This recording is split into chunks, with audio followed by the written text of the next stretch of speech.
El mensaje de un curso de milagros. Todos son llamados, pocos se eligen escuchar. Capítulo 1. La naturaleza no dualista de Dios y su cielo. Introducción.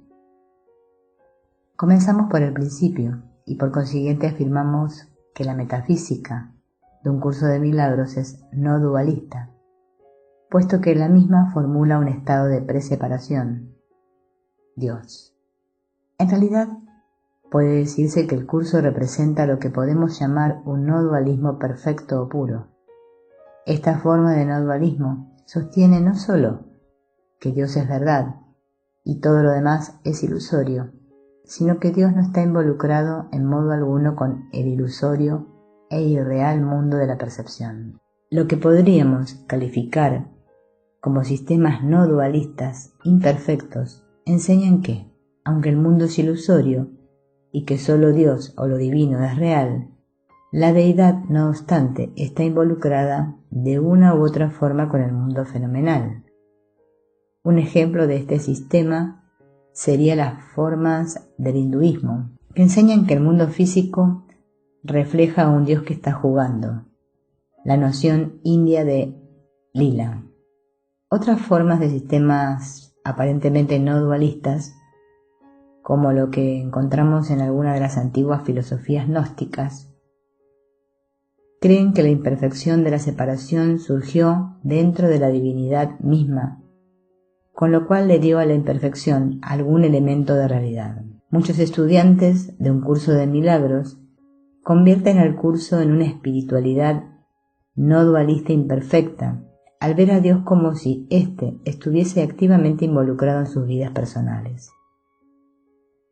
En los 3 capítulos siguientes exploraremos el perfecto no dualismo del curso, cuando discutamos sus principios metafísicos en torno a Dios, el absoluto y perfecto uno, y el sistema de pensamiento ilusorio de la separación, del ego, que conduce a la aparición del mundo perceptual o fenomenal, la inefabilidad de Dios y su creación. La teología de un curso de milagros forma parte de lo que se llama en los círculos académicos la tradición apofática. Esta visión de Dios o de la divinidad recalca que nuestra fuente está más allá de todos los intentos humanos por definirla o calificarla. Su naturaleza, perfectamente abstracta, permanece para siempre incognoscible de este mundo material, más allá de nuestros poderes de entendimiento y expresión, los cuales están inherentemente limitados por las dimensiones físicas y psicológicas de nuestros yos egoístas específicos. A tono con esta tradición, un curso de milagros no define nuestra fuente, sino que más bien designa a Dios como la primera causa, el creador de toda vida.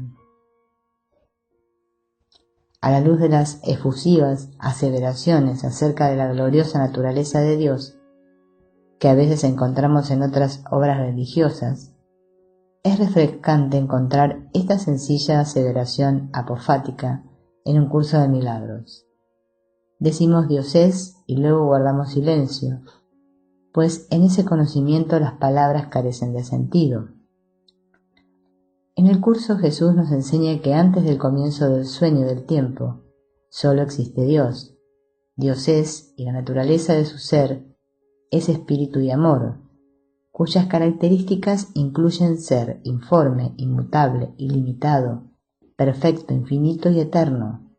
Todos estos términos inherentemente carecen de sentido para una mente finita y separada, y por consiguiente el tratar de ir más allá, aunque sea de estas pocas palabras, sería fútil.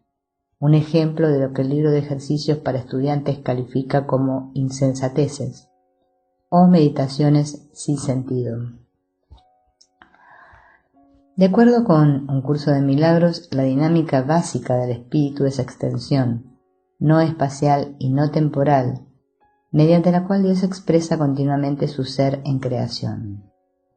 En el curso, las palabras extensión y proyección reflejan una dinámica idéntica, el proceder hacia fuera de lo que está dentro de la mente, Extensión, como veremos, se reserva para el ámbito de la corriente espiritual, mientras que proyección casi siempre se utiliza para el ego.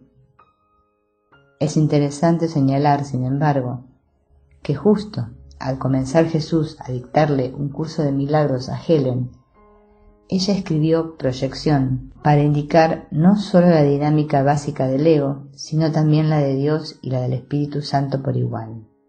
Más tarde él corrigió esto y pasó al uso más consistente que encontramos en el curso hoy día.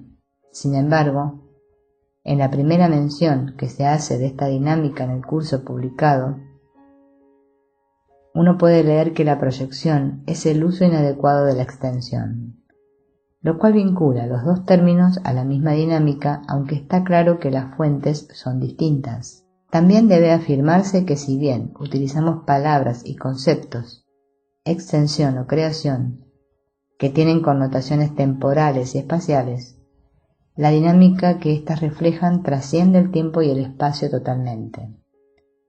Así pues, en nuestra lengua popular, extensión connota que alguien o algo se extiende a través del tiempo y del espacio, como al extender un amor inmaterial o una mano material hacia otro que se percibe separado de uno, mientras que creación sugiere un efecto que está fuera de la mente de su creador, como la madre que crea vida o el artista que crea una obra de arte. Quienes estamos atados por nuestras propias limitaciones conceptuales tenemos que usar palabras, símbolos de símbolos, como la llama Jesús en el manual para el maestro, que comparten esas limitaciones. Por lo tanto, debemos tener presente que estos conceptos apuntan hacia un estado de realidad que está más allá de los conceptos completamente. Jesús reitera, no hay necesidad de clarificar más lo que nadie en el mundo puede entender, pues aquellos que se encuentran en el tiempo pueden hablar de cosas que están más allá de él.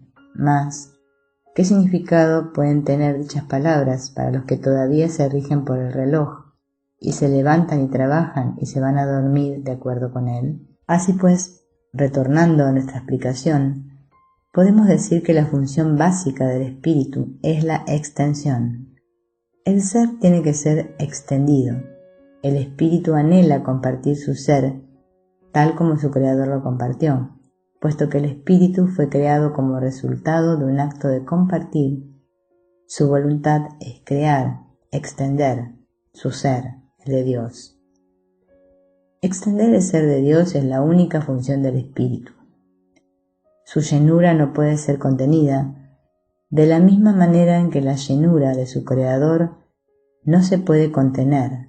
La llenura es extensión. La extensión de Dios, su creación, es Cristo, definido en un curso de milagros como el Hijo único de Dios. Paradójicamente, en muchos lugares en el curso Jesús habla de los hijos de Dios o de la filiación colectiva. Y en el siguiente pasaje encontramos tanto el singular como el plural en oraciones sucesivas. Debe observarse con especial atención que Dios tiene solamente un hijo. Si todas las creaciones de Dios son hijos suyos, cada una de ellas tiene que ser parte integral de toda la filiación. La filiación, en su unicidad, trasciende la suma de sus partes. Similarmente, el curso habla acerca de grandes rayos, no rayo, los cuales son las extensiones de la luz de Dios, similares a los rayos de luz que emanan del sol.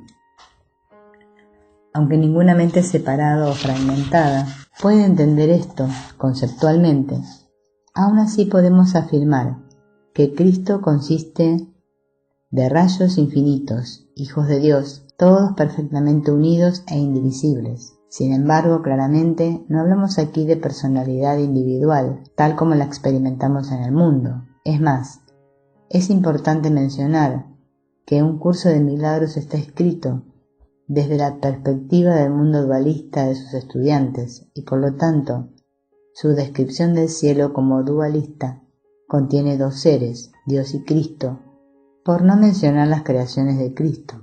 Debe entenderse como metafórica y no literal. Este asunto del uso que hace Jesús del lenguaje en el curso es un tema principal de la segunda parte. Pocos eligen escuchar, y por lo tanto no se elaborará aquí, aunque se discute brevemente en el capítulo 6.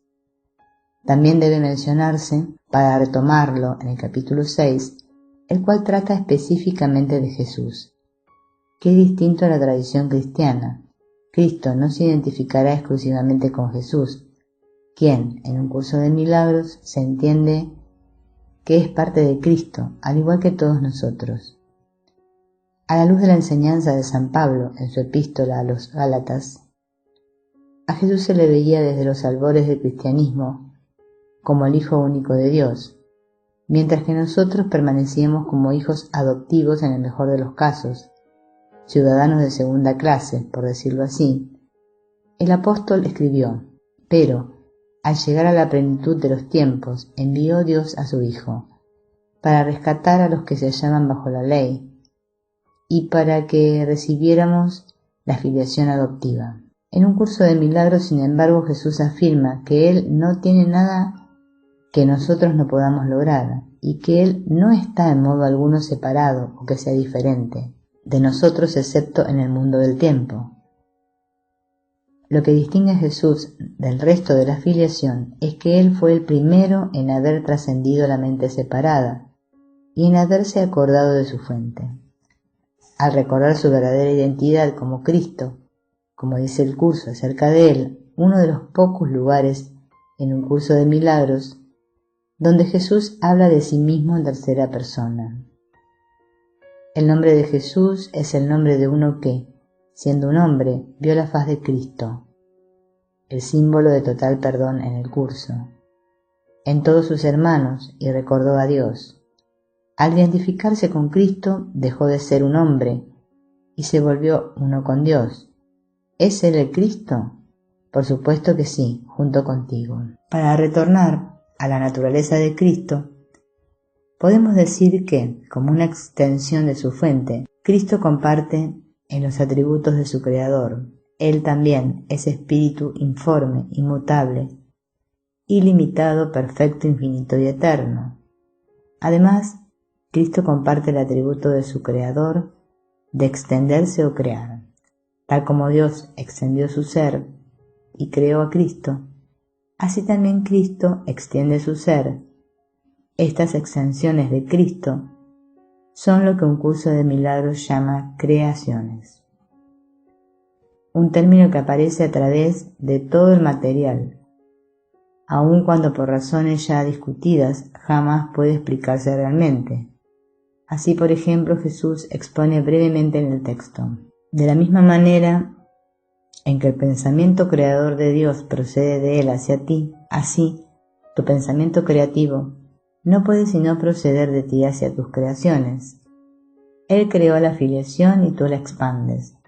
A tus creaciones les corresponde estar en ti del mismo modo en que a ti te corresponde estar en Dios. Tú eres parte de Dios, tal como tus hijos son parte de sus hijos. A propósito, debe resultar obvio para el lector que no puede haber verdadera expansión en el cielo, lo cual implicaría una carencia o deficiencia desconocida por la perfección de Dios. Jesús utiliza palabras y términos que tienen sentido para nosotros en nuestro estado dualista, como símbolos que apuntan hacia una realidad más allá de nuestra capacidad para entender. Juntas con Cristo, pues, estas creaciones constituyen la segunda persona de la Trinidad, el término cristiano tradicional, para referirse al exclusivo Hijo de Dios, Jesús, a quien un curso de milagros redefine como un ser que lo abarca todo. A distinción de muchos de sus predecesores teológicos y filosóficos, un curso de milagros evita la excesiva teorización o la excesiva fabricación de mitos sobre la naturaleza de Dios o del cielo. En el curso Jesús simplemente presenta a Dios y su creación como un hecho, y recalca, repito, que es imposible entender lo que está más allá de la capacidad de la mente separada la cual hizo el cuerpo y el cerebro para evitar esta comprensión. La unidad de Dios y Cristo. Las ideas no abandonan su fuente. Un curso de milagros enseña que las ideas no abandonan su fuente, un principio que es crucial para entender su sistema teórico, como afirma el libro de ejercicios.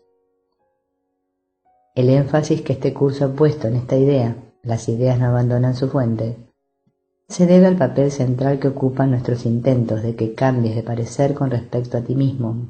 Es este principio la razón de que puedes curar, es la causa de la curación, es la razón de que no puedes morir.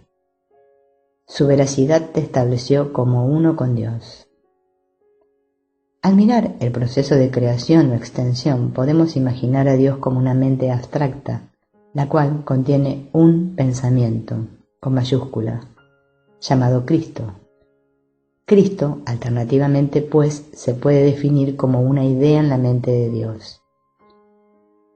Por lo tanto, si las ideas no abandonan su fuente, entonces la idea, que es Cristo, jamás puede abandonar su fuente, Dios.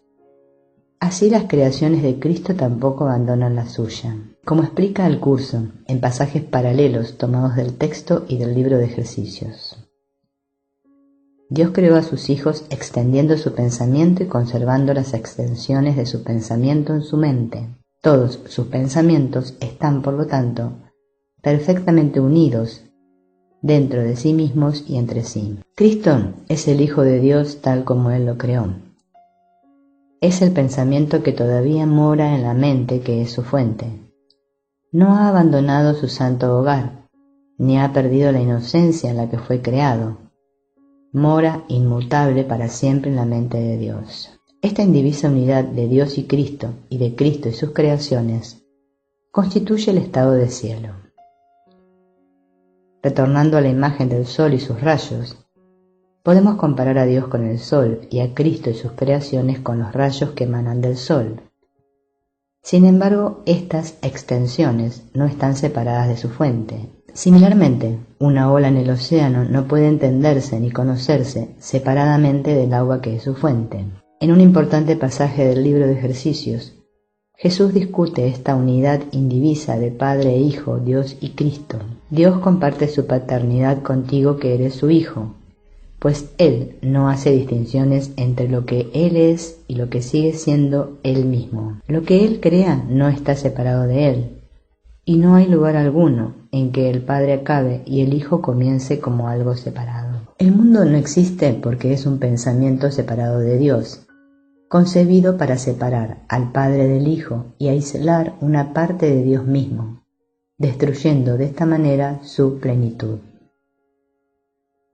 En los siguientes capítulos consideraremos en más detalle este importante principio de la indivisibilidad de idea y fuente. Interesantemente, en un curso de milagros, Jesús utiliza la palabra conocimiento, gnosis en griego, como un sinónimo del estado de cielo. Este significado obviamente cae dentro de la singular tradición gnóstica, puesto que el mismo funciona independientemente del uso más común, el cual implica una dualidad sujeto-objeto, un cuerpo de información que ha de conocerse y uno que lo conoce. Conocimiento en el curso se refiere al estado no dualista, abstracto y totalmente unificado, el cual trasciende la percepción y por consiguiente inmutable, cierto, puro y plenamente entendible, lo que es más, contrario a la percepción. No hay nada parcial con respecto al conocimiento. Cada uno de sus aspectos es total, y por lo tanto ningún aspecto está separado de otro. Tú eres un aspecto del conocimiento, al estar en la mente de Dios, quien te conoce. La percepción, aun en su expresión más elevada, nunca es completa. En el cielo, por lo tanto, no existe diferenciación, contraste o variación. No es un lugar. Es simplemente la conciencia de la perfecta unicidad y el conocimiento de que no hay nada más, nada fuera de esta unicidad, ni nada dentro. En contraste, existe el mundo del ego, nacido del miedo, para ser lo opuesto al amor del cielo. El miedo ha dado lugar a todo lo que crees ver, a toda separación, a todas las distinciones y a la multitud de diferencias que crees que configuran el mundo. Ninguna de estas cosas existe. El enemigo del amor las inventó. Mas el amor no puede tener enemigos, de modo que no tienen fundamento, existencia o consecuencia alguna. Se les puede atribuir valor, pero siguen siendo irreales. La consecuencia es, por lo tanto, que Dios no tiene una conciencia separada, con la cual Él pueda tener una experiencia de sí mismo en relación con su creación, Cristo. Ni Cristo tampoco puede tener una conciencia de esa naturaleza con la cual Él pueda tener la experiencia de sí mismo en relación con su Creador, Dios. Para replantear este importante punto, Dios y Cristo deben entenderse como términos dualistas que le hablan del cielo a un auditorio dualista, que no podría entender una realidad no dualista. En verdad, por lo tanto, se puede afirmar que en el cielo no existen seres individuales conocidos como Dios o Cristo, creador y creado. Como dice Jesús, de nuevo, en un importante pasaje del libro de ejercicios, parcialmente citado ya. La unidad es simplemente la idea de que Dios es, y en su ser Él abarca todas las cosas. Ninguna mente contiene nada que no sea Él. Decimos Dios es y luego guardamos silencio, pues en ese conocimiento las palabras carecen de sentido. No hay labios que las puedan pronunciar, ni ninguna parte de la mente es lo suficientemente diferente del resto, como para poder sentir que ahora es consciente de algo que no sea ella misma. Se ha unido a su fuente y al igual que ella simplemente es.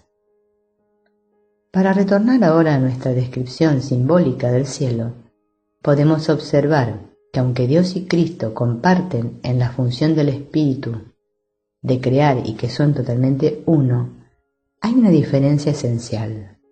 Dios creó a Cristo, Cristo no creó a Dios. Aunque somos como Dios y creamos como Él lo hace, no somos Dios, como nos lo recalca Jesús en el curso. En la creación no existe una relación recíproca entre tú y Dios, ya que Él te creó a ti, pero tú no lo creaste a Él. Ya te dije que tu poder creativo difiere del suyo solamente en ese punto. Incluso en este mundo existe un paralelo. Los padres traen al mundo a sus hijos, pero los hijos no traen al mundo a sus padres. Traen al mundo, no obstante, a sus propios hijos, y de este modo procrean tal como sus padres lo hicieran. Jesús explica aún más. Si tú hubieses creado a Dios, y Él te hubiese creado a ti, el reino no podría expandirse mediante su propio pensamiento creativo. La creación estaría, por lo tanto, limitada, y no podría ser co-creador con Dios. Solo de esta manera puede extenderse todo poder creativo. Las obras de Dios no son tus obras, pero tus obras son como las suyas. En resumen, pues, podemos afirmar que Dios es Padre y Fuente, Creador y primera causa, y que Cristo es su Hijo, el creado y el efecto. Están unidos como uno y unificados en el perfecto amor y en la paz del cielo, lo cual se expresa en este hermoso pasaje. Hay un lugar en ti, donde el tiempo ha desaparecido y donde se oyen ecos de eternidad. Hay un lugar de descanso donde el silencio es tan absoluto que no se oye ningún sonido, excepto un himno que se eleva hasta el cielo para brindar júbilo a Dios, el Padre y al Hijo. Allí donde ambos moran, allí ambos son recordados, y allí donde ambos están, allí se encuentran el cielo y la paz. Capítulo 2. La separación de Dios. La procesión de divisiones. Introducción. Las 4 divisiones. Llegamos ahora a la descripción que hace un curso de milagros de uno de los problemas filosóficos y teológicos centrales del mundo, y uno que ha planteado un rompecabezas aparentemente insoluble para algunos de los más grandes pensadores de la historia, el que llegase a existir la imperfección, lo que el curso llamaría más adecuadamente la aparente llegada de la imperfección a la existencia, Un curso de milagros no especula sobre cómo o por qué surgió esta imperfección, ni agoniza en torno a la misma, como lo han hecho muchos filósofos y teólogos, aunque sí trata el asunto, como veremos en breve. Jesús simplemente nos enseña en su curso que en el mundo celestial de perfecta creación pareció como si lo imposible hubiese ocurrido. Una parte del Dios perfecto e indivisible se separó de su fuente y se hizo independiente y por lo tanto externo para siempre al todo. En este capítulo consideramos el acontecimiento de la separación y cómo ésta evoluciona hasta llegar a convertirse en el sistema de pensamiento del ego y el mundo, a través del lente de una sucesión de divisiones, una serie de fragmentaciones que ocurren dentro de la mente separada. Para facilitar la explicación, dividiré un tanto arbitrariamente estas divisiones en una secuencia de 4, las cuales proveerán la estructura básica de este capítulo y del próximo. Debemos recordar, por supuesto, que hablamos de un proceso inherentemente no lineal, lo cual significa que todo ocurrió ya, y en realidad en el sueño aún está ocurriendo, simultáneamente y no en secuencia, sin mencionar que hablamos de un proceso que refleja una mente separada, que en primer lugar jamás existió realmente. Y así, repito nuevamente, le recordamos al lector que considere la siguiente discusión como una metáfora y que por consiguiente no debe tomarse literalmente. En realidad, esta aparente sucesión de divisiones no puede ser entendida por el cerebro linealmente programado. Es una ley fundamental de la mente, que el pensamiento contenido dentro de ella continuamente hace lo que ésta es. Así pues, la mente de Dios, la cual no contiene otra cosa que no sea el perfectamente unificado e indiferenciado pensamiento de amor, solo puede amar, y puesto que el amor es perfecta unidad, este amor no dualista jamás puede abandonar su fuente y salirse fuera de sí mismo, como es el caso de los sistemas de pensamiento dualistas. En el cielo este amor se equipara con lo que un curso de milagros llama creación o extensión, términos que ya hemos considerado en el capítulo 1, y así podemos decir que el amor sencillamente ama la extensión de sí mismo, mientras que la unidad de igual manera solo puede extender su propia unidad. Observamos una dinámica similar que opera en la mente dividida o separada, aunque claramente con una fuente distinta y un contenido distinto.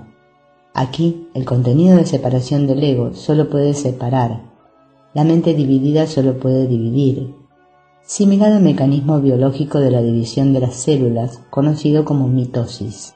Y tal como observamos en el capítulo anterior, esta dinámica se llama proyección, cuando refleja al ego, en contraste con la dinámica que pertenece al espíritu, la cual se llama extensión.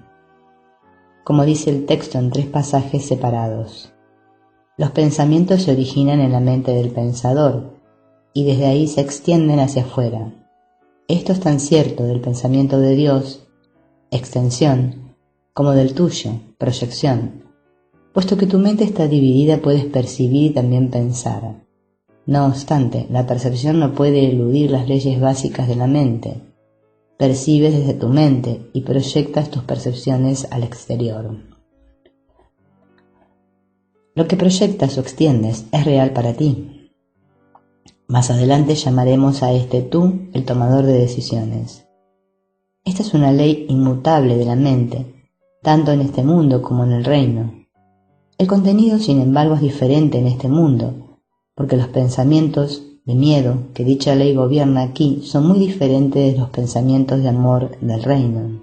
Dije anteriormente que lo que proyectas o extiendes en el estado de separación depende de ti, pero tienes que hacer una u otra cosa, ya que ello es una ley de la mente, y antes de mirar afuera tienes que mirar adentro.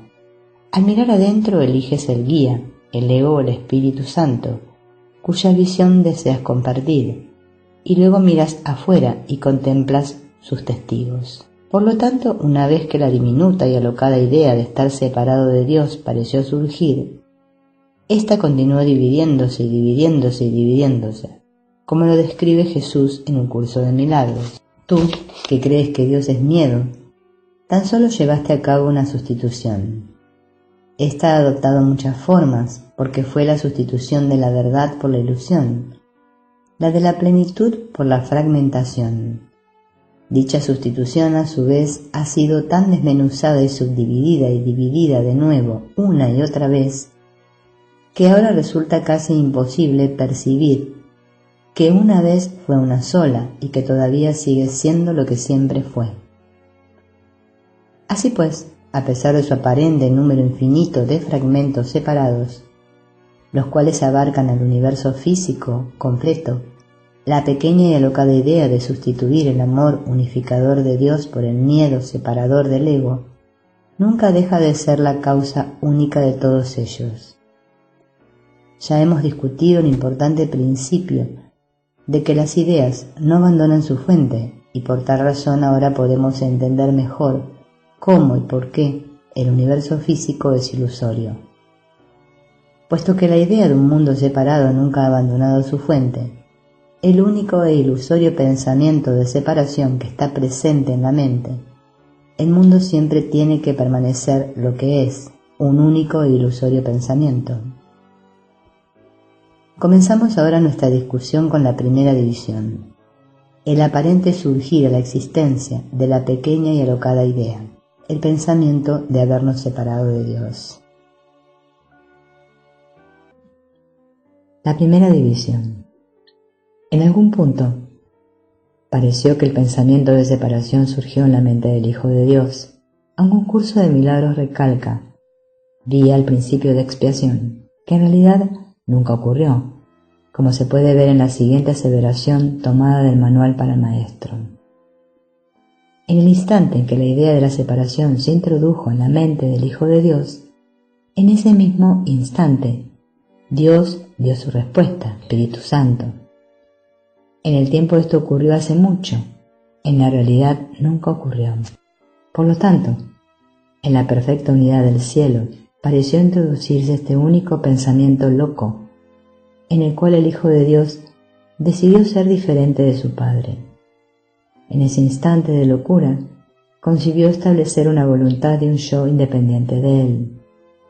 En una de las afirmaciones más claras en un curso de milagros, en torno a ese pensamiento, el acontecimiento de la separación es presentado de esta manera. Una diminuta y alocada idea, de la que el Hijo de Dios olvidó reírse, se adentró en la eternidad, donde todo es uno. Retornaremos a la respuesta al pensamiento de separación en los capítulos 5 y 6, cuando discutamos la función del Espíritu Santo en el deshacer de la segunda división. Ahora nos centraremos solamente en esta pequeña y alocada idea. El pensamiento de separación se puede entender en muchas formas diferentes, cada una por supuesto como un tratamiento mitológico presentado en lenguaje antropocéntrico, de un pensamiento inherentemente no humano que ocurrió en la mente, no en el cerebro, del Hijo de Dios. El Hijo de Dios pudo haber pensado, por ejemplo, ¿es esto todo lo que hay? ¿Tiene que haber algo más aparte del cielo? Yo quiero más que el todo del perfecto amor. ¿O puede haber un opuesto a la realidad? ¿O quiero actuar por mi cuenta, como un individuo autónomo y especial, independiente y libre de mi fuente? ¿O finalmente quiero ser mi propio creador y mi propia primera causa? La firme claridad con la cual un curso de milagros enseña la irrealidad fundamental de este pensamiento, sin tomar en cuenta la miríade de sus formas, es lo que marca la unicidad de la contribución del mismo al problema filosófico y teológico que mencionamos anteriormente, y también a la solución de este. Como se menciona en la introducción, en mi libro de anterior publicación, me refería a este problema como la paradoja de Dios-mundo. De esta premisa básica, Jesús extrae, con rigurosa lógica, un sistema de pensamiento que abarca todos los aspectos de nuestro universo físico, desde su comienzo hasta nuestra experiencia cotidiana individual, y explica cómo el ilusorio pensamiento de separación inicial se fragmentó hasta convertirse en un mundo ilusorio que nunca abandonó su fuente. El enfoque de Un Curso de Milagros hacia el entendimiento de la separación es lo que le provee su poder para corregir el error básico que dio origen al mundo tal como nosotros lo conocemos y experimentamos, y el cual continúa sosteniendo al mundo cada momento que creemos existir aquí verdaderamente. En otras palabras, la idealidad básica del pensamiento de separación lleva consigo las semillas de la salvación de ese pensamiento. La solución es inherente al problema. Los capítulos siguientes explorarán eso en mayor profundidad. Continuemos ahora con esta diminuta y alocada idea, nuestra primera división. Como hemos visto, Dios tiene solo un hijo, y cuando el pensamiento de separación pareció surgir, lo hizo en la mente de este único hijo. Así pues, también podemos decir, repito, que en la separación original solo hubo un pensamiento. El proceso ilusorio de fragmentación de este pensamiento en diferentes personalidades o egos aún no había ocurrido.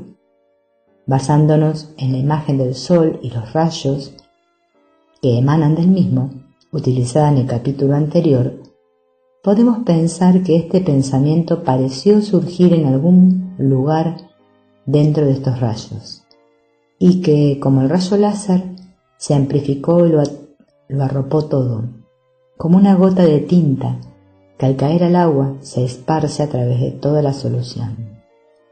Inherente a este pensamiento de separación es el deseo de ser Dios, de ser autocreado en vez de ser Dios creado, el deseo de crear la realidad por cuenta propia. Como afirma Jesús al principio del texto, Dios no es el autor del miedo, el autor del miedo eres tú.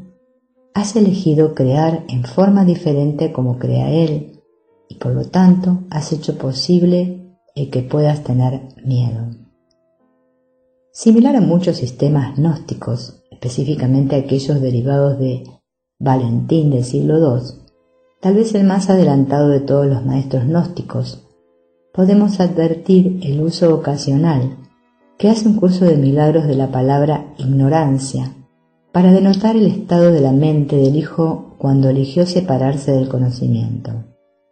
Así pues, el Hijo olvida quién es Él como Cristo, y debido a eso ignora el significado etimológico de la palabra ignorante, su verdadera realidad. El uso de este importante término se puede ver, por ejemplo, en los próximos 2 párrafos tomados del capítulo 14. La jornada que juntos emprendemos es el intercambio de la oscuridad por la luz, el de la ignorancia por el entendimiento. Nada que entiendas puede ser temible. Es sólo en la oscuridad y en la ignorancia donde percibes lo aterrador. ¿Qué deseas? Pues en tus manos está poder disponer de la luz o de la oscuridad, de conocimiento de la ignorancia, pero no de ambas alternativas a la vez.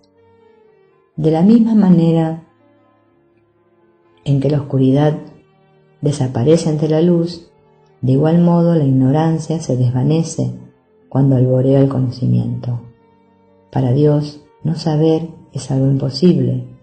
No saber, por lo tanto, no es un punto de vista, sino simplemente una creencia. Lo único que les ocurre a los que no saben es que abrigan esa creencia y debido a ello se equivocan con respecto a sí mismos.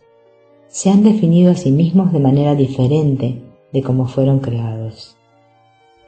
Cuando la diminuta y alocada idea pareció ocurrir, fue como si lo imposible hubiese sucedido, y la mente de Cristo se dividiese en 2 y probase que hay una imperfección en la divinidad, y dejase a la filiación dividida en 2 partes aparentes, la mente de Cristo unida aún con su Creador, como parte de la mente de Dios, y la mente separada de la filiación, ahora aparentemente separada de su fuente.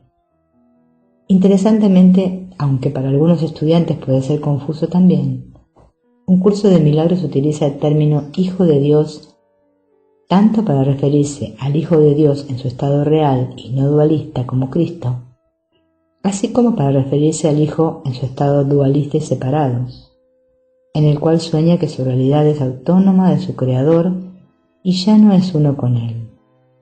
Así pues leemos en la clarificación de términos la sección de 8 partes que aparece después del manual para el maestro, casi como un apéndice. En este mundo, puesto que la mente está dividida, los hijos de Dios parecen estar separados. Sus mentes, asimismo, no parecen estar unidas. En este estado ilusorio, el concepto de una mente individual parece tener sentido, pero no es la mentalidad uno de la mente de Cristo, cuya voluntad es una con la de Dios. En raras ocasiones Jesús contrasta a los 2 hijos y se refiere al hijo separado con la frase bíblica Hijo del Hombre, y reserva el término Hijo de Dios para el Hijo como realmente es como Cristo. Sin embargo, estos son casos aislados y casi siempre los estudiantes del curso tienen que discernir la diferencia para sí mismos. No puede recalcarse lo suficiente, puesto que ello es lo que hace a un curso de milagros, lo que es como una espiritualidad inherentemente no dualista, que esta primera división, y por consiguiente todas las sucesivas por igual. Nunca ocurrió en verdad, puesto que lo que es de Dios jamás puede separarse de Él. Así pues leemos en otra clara aseveración tomada del texto. Hace mucho que este mundo desapareció. Los pensamientos de separación que lo originaron ya no se encuentran en la mente que los concibió.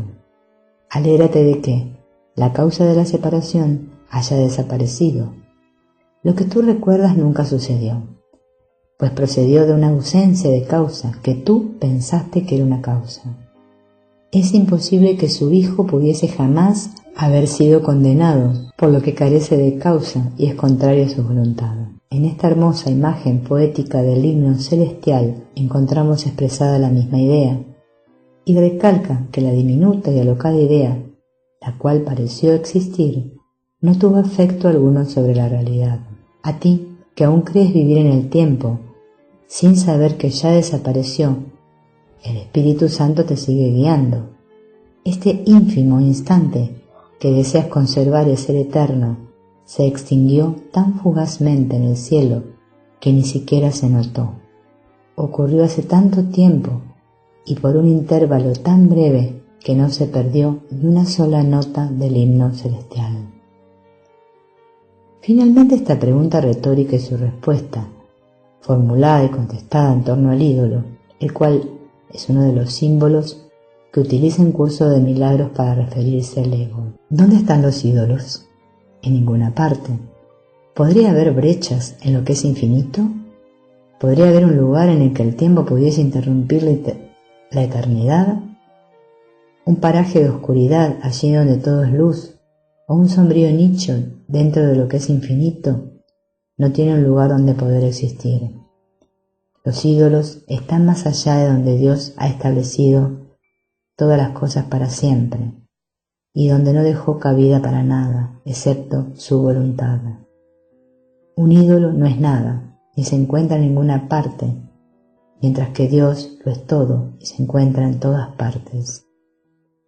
Y sin embargo, desde el punto de vista de la mente engañada del Hijo, sí pareció como si lo imposible hubiese sucedido, y que este pensamiento de separación se hubiese convertido en una idea seria, capaz de lograr algo, así como de tener efectos reales. ¿Y cuáles fueron estos efectos? ¿Imposibles e inconcebibles? Esto es lo que es el anticristo, la extraña idea de que hay un poder más allá de la omnipotencia, un lugar más allá del infinito y un tiempo que trasciende lo eterno. Ahí el mundo de los ídolos ha sido establecido por la idea de que ese poder, lugar y tiempo tienen forma, y de que configuran el mundo en el que lo imposible ha ocurrido. Ahí lo inmortal viene a morir, lo que todo lo abarca sufrir pérdidas, y lo eterno convertirse en esclavo del tiempo. Ahí lo inmutable cambia y la paz de Dios, que Él otorgó para siempre a toda cosa viviente, da paso al caos. Y el Hijo de Dios, tan perfecto, impecable y amoroso como su Padre, viene a odiar por un tiempo, a padecer y finalmente a morir. Queda sin embargo la más básica pregunta que cualquiera podría formular al llegar a este punto, y un libro que presente el sistema de pensamiento completo de un curso de milagros sería negligente si no la tratara. La pregunta básica es esta, la cual presento en diferentes formas. ¿Cómo pudo ser posible que semejante pensamiento de autocreación, independiente de nuestro verdadero creador y fuente, surgiese jamás? ¿Cómo pudo el perfecto y alerta Hijo de Dios haber caído jamás en un sueño de imperfección? ¿Cómo, en realidad, pudo la separación haber ocurrido en modo alguno? A menos que mi memoria me falle, mi esposa Gloria y yo, juntos o separadamente, no hemos conducido una clase o taller acerca de un curso de milagros donde alguien no haya formulado esa pregunta. Lo que es más, la pregunta no es nada novedosa. La misma ha sido formulada por filósofos muchas veces antes, y realmente ha sido una preocupación muy específica para todos los platonistas, de una u otra manera, a lo largo de su larga e ilustre tradición. Por ejemplo, en las obras gnósticas, muchas de las cuales caen dentro de la línea de investigación filosófica platónica, encontramos dos expresiones de esta preocupación. La primera proviene del texto gnóstico no cristiano Sostrianos, el cual data probablemente del siglo II, donde el protagonista pregunta: ahora, en lo que respecta a la existencia, ¿cómo es que aquellos que existen, quienes son de león de los que existen, proceden de un espíritu invisible y del indiviso autoengendrado? ¿Cuál es el lugar de aquel allí? ¿Cuál es su origen? ¿Cómo es que una existencia que no existe apareció en un poder existente? Yo, Sostrianos, estaba ponderando estos asuntos para entenderlos. Continuaba trayéndolos a la colación diariamente ante el Dios de mis padres de acuerdo con la costumbre de mi raza. Sin embargo, este Dios, así como otros celestiales seres reveladores mencionados en el tratado, no provee una verdadera respuesta. El segundo ejemplo se tomó de la literatura de los mandeanos, otro grupo gnóstico, cuya increíble historia en realidad se extiende desde el siglo I hasta el presente. La misma pregunta formulada nuevamente sin respuesta. Puesto que tú, vida, estabas ahí, ¿cómo llegó la oscuridad a la existencia? ¿Cómo llegaron a la existencia la imperfección y la deficiencia? Si bien es perfectamente lógico formular tales preguntas, no obstante, son engañosas, como señala Jesús en un curso de milagros. De hecho, él trata el asunto en dos lugares. En el texto Jesús afirma, en lo que originalmente fue una respuesta a una pregunta formulada por William Thetford, mientras Helen tomaba el curso. Es razonable preguntarse cómo pudo la mente haber inventado el ego, y luego provee una explicación muy práctica. Sin embargo, no tiene objeto dar una respuesta en función del pasado, porque el pasado no importa, y la historia no existiría si los mismos errores no siguiesen repitiéndose en el presente. En otras palabras, ¿por qué debemos persistir en preguntarnos cómo el ego ocurrió en el pasado cuando aún estamos eligiéndolo en el presente? En la introducción a la clarificación de términos, encontramos una respuesta más penetrante a la pregunta del ego sobre su propio origen. El ego exigirá muchas respuestas que este curso no provee. El curso no reconoce como preguntas aquellas que solo tienen la apariencia de preguntas, pero que son imposibles de contestar. El ego puede preguntar: ¿cómo sucedió lo imposible? ¿A qué le ocurrió lo imposible? Y lo puede preguntar de muchas maneras, mas no hay una respuesta para ello, solo una experiencia. Busca solo esta y no permitas que la teología te retrase. Y más tarde, si alguien te pide que definas al ego y expliques cómo se originó, es porque cree que el ego es real e intenta, por definición, asegurarse de que su naturaleza ilusiva quede oculta tras las palabras que parecen otorgar la realidad. Ninguna definición que se haya hecho de una mentira puede hacer que sea verdad. Dicho de otro modo, el argumento de un curso de milagros es que una vez que preguntamos cómo sucedió lo imposible, el ego, en realidad estamos afirmando que el ego sí ocurrió, que la dualidad coexiste con la no dualidad, o incluso que la no dualidad no existe en absoluto.